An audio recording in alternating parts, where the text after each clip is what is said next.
Hello everyone out there in Blount County and beyond, wherever you may be today. I hope that you are doing well. Welcome back to Storytime for Grown-Ups. We are so happy you are joining us again today for a reading. My name is Melinda and I work as a reference librarian here at the Blount County Public Library in Maryville, Tennessee. And today I thought we would do something a little bit different. The other night I stepped out on my small front porch and it was very late and it was very dark, and all of a sudden I realized I was hearing a bird singing. It must have been a mockingbird because it was singing song after song after song, filled with joy and hope, or at least that's the way it seemed to me. And it was very lovely hearing that music coming out of the darkness. And then that set me to thinking about a line from a poem by Emily Dickinson, which I love. Hope is the thing with feathers that perches in the soul and sings. So that got me to thinking about other poems and other poets who have written about hope. And so today I thought I would share a few readings of several poems related to the theme of hope in one way or the other. And I would like to begin with Emily Dickinson's Hope is the Thing with Feathers. Hope is the thing with feathers that perches in the soul and sings the tune without the words and never stops at all. And sweetest in the gale is heard, and sore must be the storm that could abash the little bird that kept so many warm. I've heard it in the chillest land and on the strangest sea, yet never in extremity it asked a crumb of me. Apparently hope perches in many different kinds of souls, whether they are prone to optimism or not. English novelist and poet Thomas Hardy is not really famed for his lightness of heart, at least in his novels, and yet he wrote a beautiful poem entitled Song of Hope. Oh, sweet tomorrow, after today there will away this sense of sorrow. Then let us borrow hope, for a gleaming soon will be streaming, dimmed by no gray, no gray.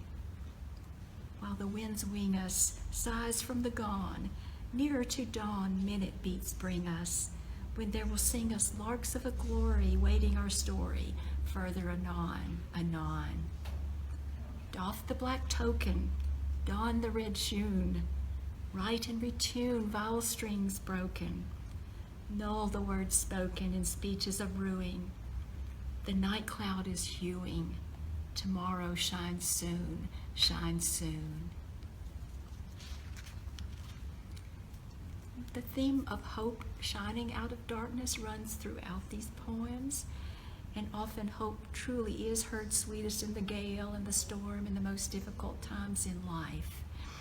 And American poet James Weldon Johnson offers us a beautiful and profound example, writing out of his experience as an African American. In 1899, he penned the poem Lift Every Voice and Sing, and his brother set the words to music to be sung by school children at a celebration of Lincoln's birthday. For well over a century since, millions have sung this poem as an anthem of hope in the midst of hope-defying realities. So lift every voice and sing. Lift every voice and sing, till earth and heaven ring, ring with the harmonies of liberty. Let our rejoicing rise high as the listening skies, let it resound loud as the rolling sea. Sing a song full of the faith that the dark past has taught us. Sing a song full of the hope that the present has brought us. Facing the rising sun of our new day begun, let us march on till victory is won. Stony the road we trod, bitter the chastening rod, felt in the days when hope unborn had died. Yet with a steady beat have not our weary feet come to the place for which our fathers sighed. We have come over a way that with tears has been watered. We have come, treading our path through the blood of the slaughtered. Out from the gloomy past, till now we stand at last, where the white gleam of our bright star is cast.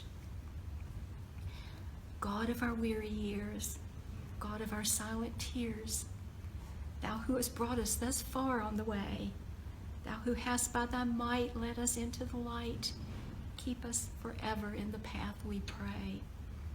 Lest our feet stray from the places, our God, where we met thee, lest our hearts drunk with the wine of the world we forget thee. Shadowed beneath thy hand, may we forever stand, true to our God, true to our native land.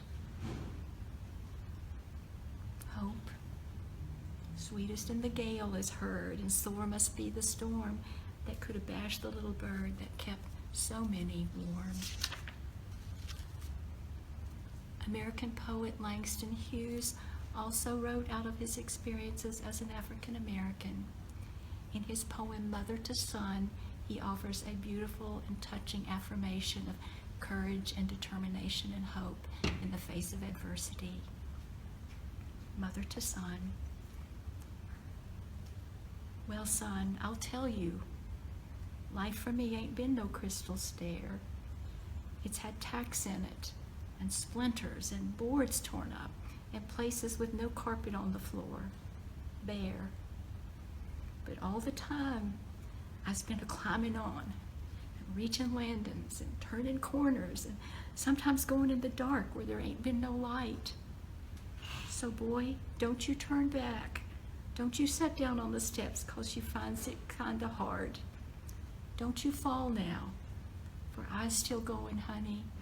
I's still climbing, and life for me ain't been no crystal stair. Hope keeps climbing, hope keeps going. It sings the tune without the words and never stops at all. And sometimes hope turns up in surprising places, in the chillest land and on the strangest sea, asking nothing in return. And sometimes we receive it as an unexpected gift of grace, as American poet Robert Frost suggests in his poem, The Tuft of Flowers. The Tuft of Flowers. I went to turn the grass once after one who mowed it in the dew before the sun. The dew was gone that made his blade so keen before I came to view the leveled scene. I looked for him behind an aisle of trees. I listened for his whetstone on the breeze. But he had gone his way, the grass all mown, and I must be, as he had been, alone. As all must be, I said within my heart, whether they work together or apart. But as I said it, swift there passed me by on noiseless wings a wildered butterfly, seeking with memories grown dim or night some resting flower of yesterday's delight. And once I marked his flight go round and round, as where some flower lay withering on the ground. And then he flew as far as I could see, and then on tremulous wing came back to me. I thought of questions that have no reply, and would have turned to toss the grass to dry. But he turned first, and led my eye to look at a tall tuft of flowers beside a brook. A leaping tongue of bloom the scythe had spared, beside a reedy brook the scythe had bared. I left my place to know them by their name, finding them butterfly weed when I came.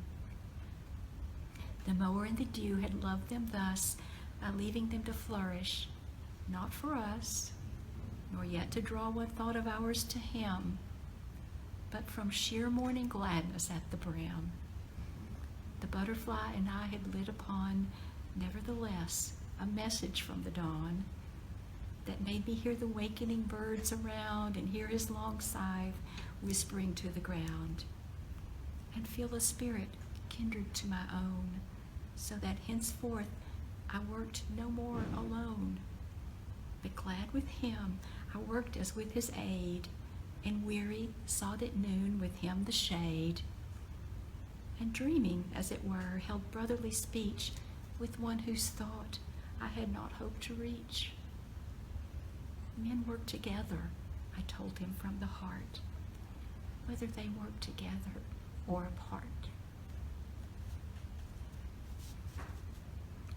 Hope is the thing with feathers that perches in the soul and sings the tune without the words, and never stops at all.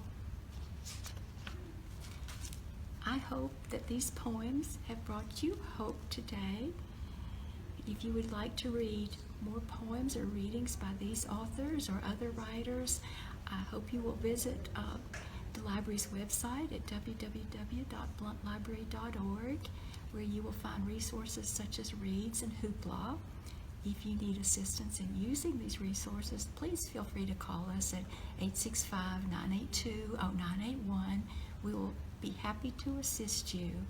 And we also have lots of information about community services and resources through which we are all bringing hope to one another during these difficult times. Thank you again so much for joining us for Storytime for Grown-Ups. I hope that we will see you again next time. And until then, I wish you all the blessings of hope. Thank you. Bye for now.